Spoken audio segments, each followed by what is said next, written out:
আসসালামু আলাইকুম রহমতুল্লাহ। আমি মোহাম্মদ ওয়ালিউল্লাহ। আমার বাসা গাইবান্ধা জেলায়। আমি বেসরকারি একটা প্রাইভেট ফার্মে জব করছি। আমি চিকিৎসা ফাউন্ডেশনের একজন নিয়মিত ছাত্র। আমি এর আগেও একটা কোর্স করছি। তো এবারে course certificate in emergency medicine.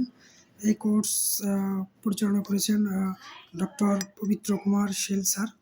তিনি অত্যন্ত যত্ন সহকারে আমাদের প্রত্যেকটা বিষয়ে আমাদেরকে পাঠদান করিয়েছেন।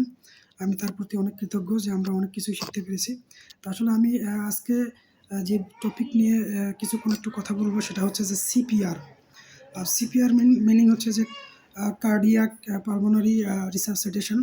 এটা মেনলি খুবই জরুরি একটা চিকিৎসা পদ্ধতি, যেই পদ্ধতিতে আহ, সাময়িকভাবে আমরা কোনো গুরুতর যে অসুস্থ ব্যক্তি আছেন, যেমন কার্ডিয়াক অ্যারেস্ট হতে পারে, শ্বাসকষ্ট যে রোগীর তার সে হতে পারে, এবং যে পানিতে ডুবে গেছে এমন ব্যক্তিকে আমরা পুনরায় তার হৃৎপিণ্ড এবং ফুসফুস সঞ্চালন করার জন্য আমরা এই পদ্ধতিটা ইউজ করে থাকি।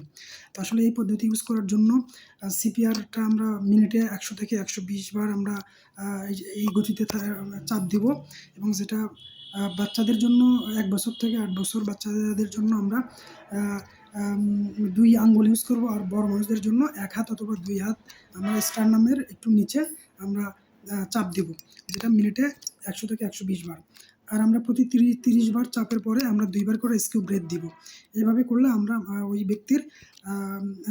ওই ব্যক্তির হচ্ছে তার পুনরায় হার্ট এবং ফুসফুসের কার্যপ্রণালীগুলো আবার সচল হবে। তা ধন্যবাদ আমাদের এই কোর্সটা স্যার করানোর জন্য। আমি অনেক ভালোভাবে এটা গ্রহণ করছি। ধন্যবাদ। আসসালামু আলাইকুম।